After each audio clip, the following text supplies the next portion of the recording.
اور پوری صورتحال بتائیں اور اس کے بعد جو جواب ملے تو اس کے اوپر عمل کریں۔ ماشاءاللہ بہت پیارا ہمیں اس حوالے سے جواب ملا کہ یہ جو سوال کیا گیا تھا بذریعہ کال، اس کے اندر مختلف پہلو ہیں، جہتیں ہیں، اور ساتھ ہی یہ بھی مفتی صاحب نے نیکی کی دعوت پیش کی کہ جو بھی فریق اول ہیں جنہوں نے کال کی، وہ بھائی جس سے متعلق کال کی گئی ہے ان کا ہونا بھی ضروری ہے، تو دارالفتہ اہل سنت یا کسی عاشق رسول سنی مفتی کی بارگاہ میں حاضر ہوں اور پورا مسئلہ وہاں پر بیان ہوگا، دونوں فریق موجود ہوں گے، اس کے بعد ہی بتایا جائے گا کہ اب اس کا کیا حل ہے۔ جی اگلی کال لیں گے ہم۔ میرا سوال یہ ہے، مسجد کی دیوار کے ساتھ عام لوگوں کے لیے پانی پینے کے لیے کولر لگانا ٹھنڈا کرنے والا، جس سے عام لوگ بھی فائدہ اٹھائیں اور مسجد کے نمازی بھی فائدہ اٹھائیں، تو اس صورت میں شرعی حکم کیا ہوگا؟ اگر منع ہے تو پھر اس صورت میں جو ہے مسجد کے بجلی کے بل میں پیسے ڈال دینے سے مسئلہ حل ہو جائے گا؟ یہ ہوتا ہے بعض اوقات، یعنی لگاتے ایسی جگہ ہیں کہ اگر مارکیٹ کی مسجد ہے تو لوگ بھی اس سے فیض تو پا رہے ہوتے ہیں، کیا فرمائیں گے؟ جی، بعض لوگوں کو یہ شوق ہوتا ہے پانی پلانے کا، جی اور یہ بہت اچھا شوق ہے، نیکی کا شوق ہے، جی لیکن جو اس کے شرعی تقاضے ہیں اس کو پورا کیا جائے۔ صحیح، تو عام طور پر لوگ انتخاب کرتے ہیں مسجد کا صحیح، یا جو ہے وہ ایسی جگہوں کا کہ جو پبلک پلیسز ہوں۔ تو اب اگر کسی پہ پبلک پلیس ہو، وہاں پہ انہوں نے ٹینکی لگا کر خود اور وہاں پہ کولر لگا دیا، اس ٹینکی کو خود بھرواتے ہیں اور اس کا پانی مسلمان پیتے ہیں، تو یہ صدقہ جاریہ ہے، ان کو اس کا ضرور ثواب ملے گا۔ لیکن جہاں تک مسجد کا تعلق ہے تو مسجد کے ساتھ اس طرح جو صدقہ جاریہ والا کام ہے کہ مسجد کی دیوار کے ساتھ باہر کی طرف لگا دیا جائے اور ہر آنے والا جو بھی پینا چاہے اس سے مستفیض ہو، تو اس کی شرعاً اجازت نہیں ہے۔ ہاں، اگر اس میں بھی مسجد کی دیوار سے ہٹ کر اگر یہ اپنی ٹینکی بنا کر کولر لگا دیتے، اس میں بھی کوئی حرج نہیں ہے، لیکن عام طور پر ایسا ہوتا نہیں ہے، پانی مسجد کا استعمال ہوتا ہے اور کولر کا جو کنیکشن ہے وہ مسجد کے ٹینک سے دیا جاتا ہے۔ تو جو مسجد کے ٹینک میں پانی ڈالا جاتا ہے، چاہے وہ لائن کا ہو یا جو عام طور پر ڈلوایا جاتا ہے مسجد کے چندے سے، وہ نمازیوں کے جو ہے وضو وغیرہ کے لیے دیا جاتا ہے کہ جو نمازی یہاں پر نماز پڑھنے کے لیے آئیں تو اس سے وضو کریں۔ اور زیادہ سے زیادہ عرفاً یہ یعنی عرف ہے کہ مسجد کے اندر عام طور پر کولر ہوتا ہے، تو وہ بھی اس لیے ہوتا ہے کہ جو نماز پڑھنے کے لیے عبادت کرنے کے لیے تو وہ ٹھنڈا پانی پینا چاہیں تو ان کو مل جائے، تو اس کی تو اجازت ہوتی ہے۔ لیکن جو باہر مسجد کے ٹینک سے یہ لگوائیں گے تو مسجد کا پانی چونکہ مسجد کے استعمال کے لیے ہے، یہ عام عوامی استعمال کے لیے نہیں ہے، تو لہٰذا مسجد کے ٹینک سے کنیکشن دے کر یہ کولر لگانا جائز نہیں ہے۔ اور دوسری بات یہ کہ جو بجلی کا کنیکشن ہوتا ہے وہ بھی عام طور پر مسجد کا ہوتا ہے، جیسا کہ انہوں نے بیان کیا، تو مسجد کی بجلی بھی یوں نہیں ہوتی ہے رفائی مقاصد کے لیے کہ عوام الناس جو ہے وہ اس کو اپنے مقاصد کے لیے استعمال کریں، تو مسجد کی بجلی کا بھی ایک محدود دائرہ کار ہوتا ہے، اور وہ وہی ہوتا ہے کہ جو مسجد کی بنیادی ضرورتیں ہیں جو نمازیوں کے لیے ہیں یا مسجد کے عملے کے لیے ہیں، وہاں تک تو اس کے استعمال کی اجازت ہوتی ہے۔ لیکن اگر اس کو عام عوام کے لیے کر دیا جائے تو اس کی اجازت نہیں ہوتی ہے۔ تو یوں مسجد کی بجلی، مسجد کا پانی استعمال کر کے یہ ٹینک لگانا یہ تو شرعاً جائز نہیں ہے۔ اگر اپنی بجلی ہے اور اپنا کوئی بورنگ کا نظام بنا دیا یا ٹینکی وغیرہ بنوا دی اور اس کے ساتھ کولر لگوا دیا تو یہ بہت اچھا عمل ہے، صدقہ جاریہ ہے، ثواب کا کام ہے، جو بھی پئیں گے انشاءاللہ ان کو ثواب ملتا رہے گا۔ کولر تو ہم لگا دیں، اب اس پہ جو بھی بجلی کا خرچ ہوتا ہے یا پانی کا تو اس کے اگر ہم پیسے پیش کر دیں، جیسے ہماری مسجد میں آئے کہ وصول کروں گا میں اور ماہانہ کچھ نہ کچھ پیسے پیش کر دوں گا، کیا فرماتے ہیں آپ؟ اس کی اجازت نہیں ہے جی۔ اس میں دیکھیں، اس میں بھی کئی چیزیں ہیں، صرف بجلی مسجد کی انوالو صرف کولر کی حد تک نہیں ہے، صحیح، موٹریں کھینچتی ہیں، چڑھاتی ہیں، صحیح، ٹھیک ہے، اگر وہ بجلی کا سارا بل بھی اپنی طرف سے دے دے تو تب بجلی کی اجازت ہو جائے گی، صحیح، ورنہ یہ کہ کولر میں کتنی بجلی استعمال ہوئی صحیح، اندازے سے انہوں نے اگر بل دیا ہے، صحیح، اگر زیادہ دیا ہے تب تو کوئی حرج نہیں ہے. صحیح. لیکن اگر کم دیا ہے اپنے ایک اندازے سے کہ اتنا استعمال ہوتا ہے اور استعمال ہوا زیادہ, صحیح, تو ظاہر سی بات ہے کہ اس کا بل مسجد سے ادا ہوگا اور یہ شرعاً جائز نہیں ہوتا. تو اسی طریقے سے صرف بجلی کا مسئلہ نہیں ہے, پانی کا مسئلہ بھی ہے. صحیح. تو پانی کہاں سے لائیں گے؟ صحیح. تو یہ کافی سارے مسائل ہوتے ہیں. صرف اس کو نہ دیکھا جائے کہ بجلی ہم پے کر دیں گے, تو یوں کمرشلائز کرنے کی یا عوامی فلاحی مقصد کے لیے مساجد کی اس طرح کی چیزیں استعمال کرنے کی نہ تو شرعاً اجازت ہے اور عرفاً بھی اس طرح کی اجازت نہیں ہوتی. ہاں جو چیزیں ہوتی ہیں مسجد میں, بعض جیسے چیزیں رکھی جاتی ہیں, وہ رکھی اس لیے جاتی ہیں کہ میت کے موقع پر یا کسی نے گھر میں جو ہے وہ کروانا ہے, ختم کروانا ہے درود پاک کا یا آیت کریمہ کا, تو وہ دی جاتی ہیں. اسی طرح پارے بھی عام طور پر لوگ کہتے ہیں کہ جو مسجد میں رکھے رہیں, جو باہر بھی لے کر جانا چاہیں تو اس کی اجازت ہوتی ہے. تو جس کی عرفاً اجازت ہے یا دینے والے کی طرف سے صراحت ہے تو اس کی تو اجازت ہوگی. لیکن جس اس طرح کا معاملہ کہ جو مسجد کی, جیسے پانی ٹینک میں آیا تو مسجد کی ملکیت ہو گیا, تو اب اس کی یہ اجازت نہیں ہوتی اور نہ ہی کمیٹی کو اس کا اختیار ہوتا ہے کہ وہ ایک, اب اس میں دیکھیں لاجیکلی یعنی عقل کے اعتبار سے ایک عام آدمی تو یہ کہتا ہے کہ بہت بڑا فائدہ ہے, لوگوں کو نفع ملے گا. لیکن اب اگر کوئی یہ کہے کہ میرے ہاں شادی ہونی ہے, اب مسجد کا پنکھا دے دیجئے, وہاں بھی مسلمان بیٹھے ہوئے ہیں, تو ظاہر ہے کہ وہاں مسلمانوں کو فائدہ تو ہوگا. لیکن یہ جو چیز ہے یہ اس استعمال کے لیے نہیں ہے, یہ یہاں مسجد میں استعمال کے لیے ہے. بہت پیارا جواب ملا کہ ظاہر ہے بہت ساری چیزیں ایسی ہوتی ہیں مدنی چینل کے ناظرین جو ہم بڑا اس کو آسان سمجھ رہے ہوتے ہیں اور اس کے اندر نیکی اور اس طرح کے ثواب کے حصول کے ہمارے ذہن میں کچھ مقاصد ہوتے ہیں, لیکن ظاہر جب سوال جاتا ہے تو شریعت کے جو پہلو ہیں ان پر غور کر تو پتہ یہ چلا کہ جو اس طرح کے کولرز مسجد میں لگائے جاتے ہیں پانی وغیرہ کے حوالے سے, اور عوام بھی اس سے پیے, بھر بھر کر لے جائے اس پانی کو. مسجد کے اندر جو نمازی ہیں اور مسجد کے اندر ہی کولر ہے تو اس میں تو ظاہر کوئی حرج نہیں ہے پینے کے حوالے سے. یہ باہر بعض اوقات اس کا ایک کنیکشن باہر دے دیا جاتا ہے اور پھر لوگ باہر کے لوگ اس سے پانی پی رہے ہوتے ہیں یا بوتلیں بھر بھر کر لے جا رہے ہوتے ہیں. تو اس حوالے سے جواب ملا کہ یہ صورت جائز نہیں ہوگی. اور بھی اگر کسی کے ذہن میں اس طرح کے میٹرز ہوں تو وہ دارالفتہ اہل سنت تشریف لے آئیں, مزید بات چیت کر لیں. جی اگلی کال ہم لیں گے. میرا نام عدنان ظفر ہے اور میرا سوال یہ ہے کہ اگر کوئی محتاج ہے, اگر اسے کوئی وضو کرانے والا نہیں ہے تو کیا وہ تیمم کر کے نماز پڑھ سکتا ہے؟ جی کوئی اس طرح کے اگر ہوں مریض, جی اگر کوئی اس طرح کا یعنی محتاج سے مراد نابینا ہے یا چل پھر نہیں سکتا ہے, جی تو اب اگر اس کا کوئی کرانے والا, وضو کرانے والا موجود ہے تو اس سے یہ کہا جائے گا کہ بھائی وضو کرا دیں. صحیح. اور اگر کوئی بھی ایسا نہیں ہے, اور بعض نابینا ایسے بھی ہوتے ہیں کہ ان کو جو ہے وہ روٹین کا پتہ ہوتا ہے, صحیح, تو وہ جاتے بھی ہیں اپنی حاجات پوری کرنے کے لیے, پتہ ہوتا ہے پانی یہاں پہ ہے لیکن وہاں پہ پانی نہیں ہے, صحیح, اب کوئی دوسرا چارہ کار نہیں ہے, تو اس صورت میں اگر وہ تیمم کر کے نماز ادا کر لیتا ہے تو جائز ہے. ٹھیک. جی مزید کال.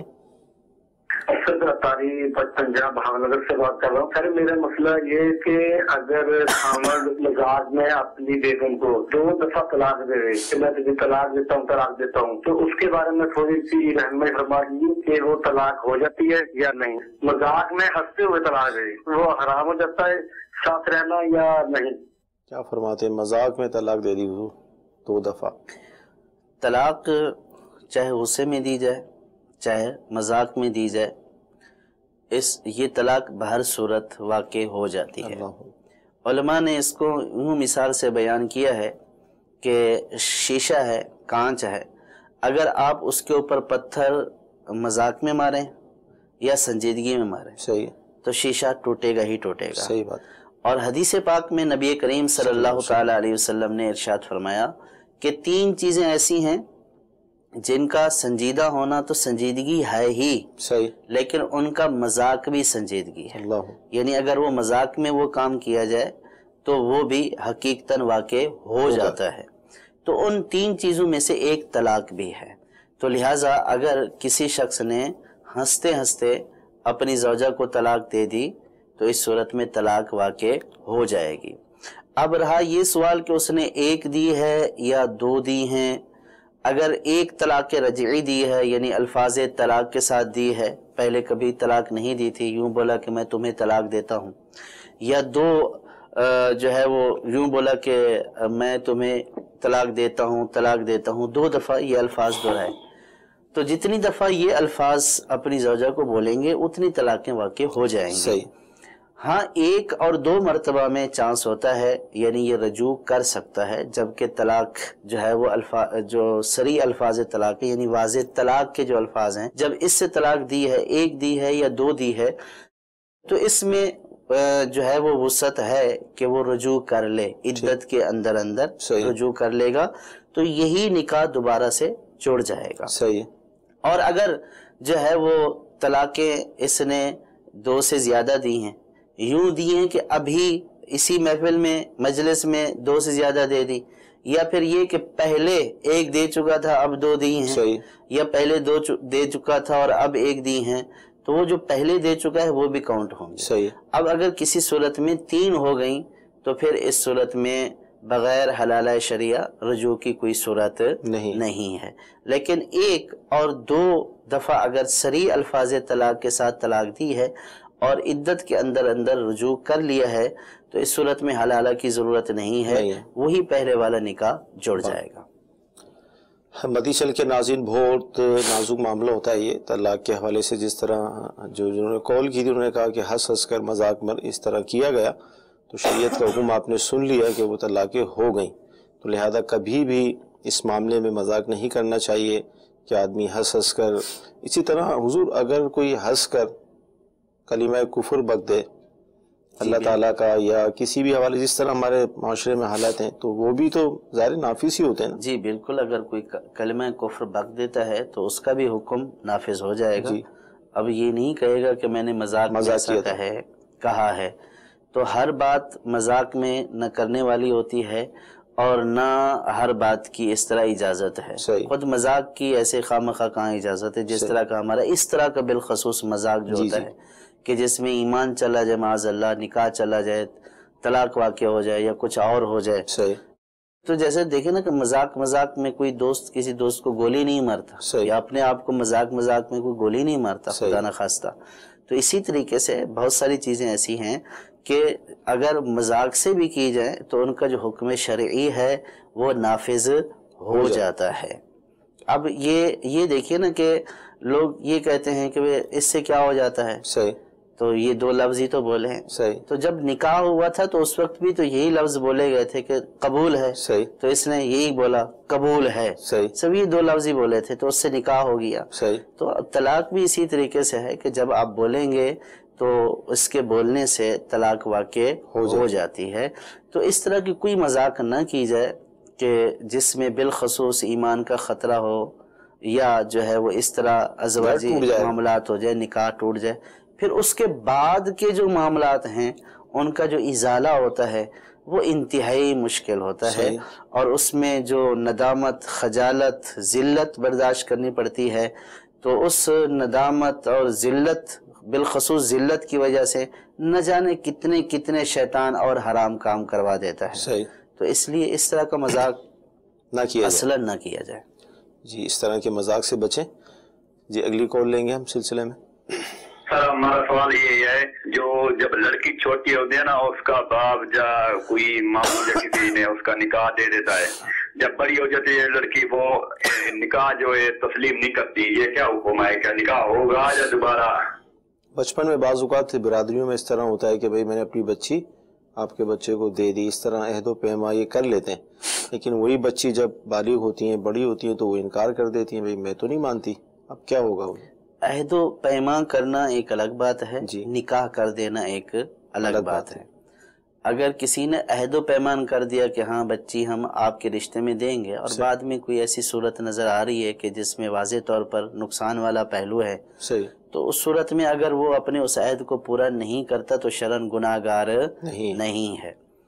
اور جہاں تک نکاح کا تعلق ہے کہ اگر بچپن کی حالت میں والد نے یا دادا نے نابالغہ کا نکاح کرا دیا تو اس صورت میں یہ نکاح بہر صورت نافذ ہو جائے گا۔ اب بالغ ہونے کے بعد اس لڑکی کو اس نکاح کو فسخ کرنے کا اختیار نہیں ہے. اور لیکن اس میں شرط یہ ہے کہ دادا یا والد سے اس سے پہلے اس طرح کا کوئی کام کہ جس میں جو ہے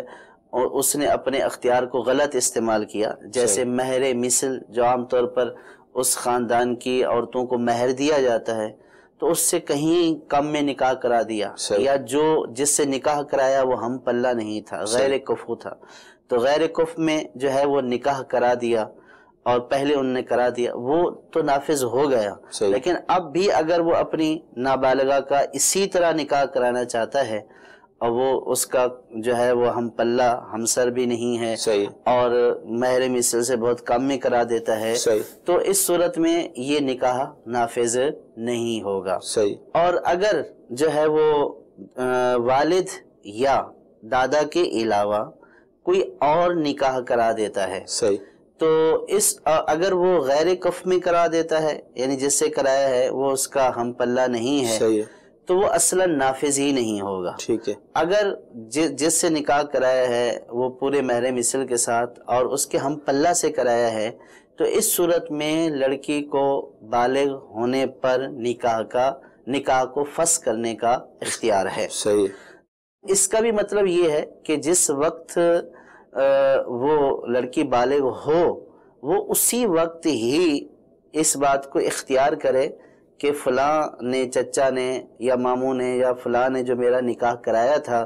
میں اس نکاح کو نہیں منظور کرتی. صحیح.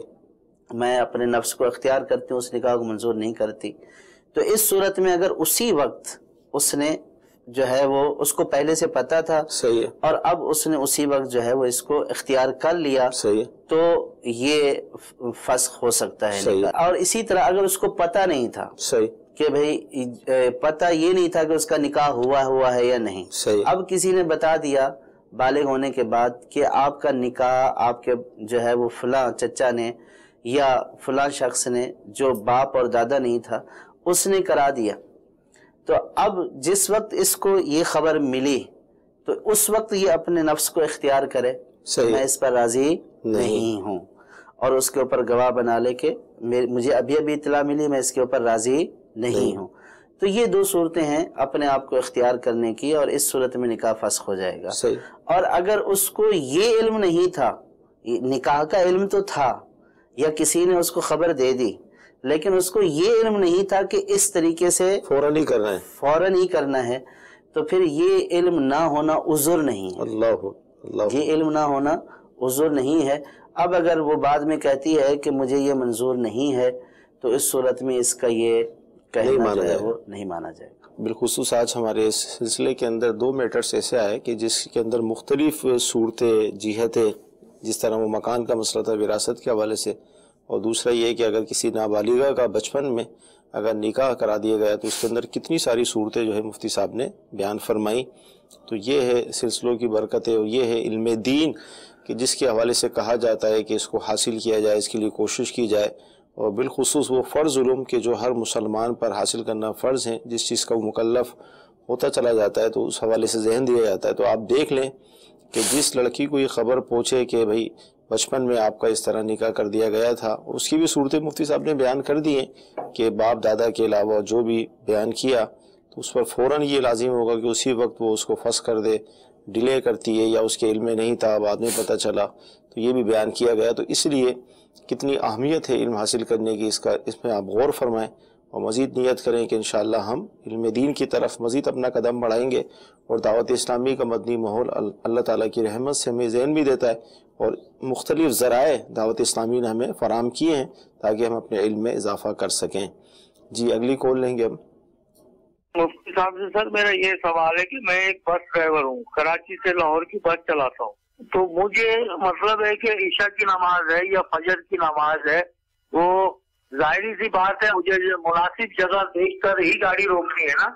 ایک بندہ مجھے مجبور کر رہا ہے کہ جی یہاں پہ گاڑی روکو، یہاں پہ گاڑی روکو، اس پمپ پہ گاڑی روکو، تو میں ایسے تو نہیں روک سکتا. پھر وہ مجھے بددعائیں دیتے ہیں، جبکہ میں کوئی مناسب جگہ ڈھونڈنا چاہ رہا ہوں کہ 5 منٹ بعد یا 10 منٹ کے بعد میں کسی مناسب جگہ پہ گاڑی روک، جہاں پہ مطلب سیفٹی ہو، پیسنجر کی سیفٹی ہو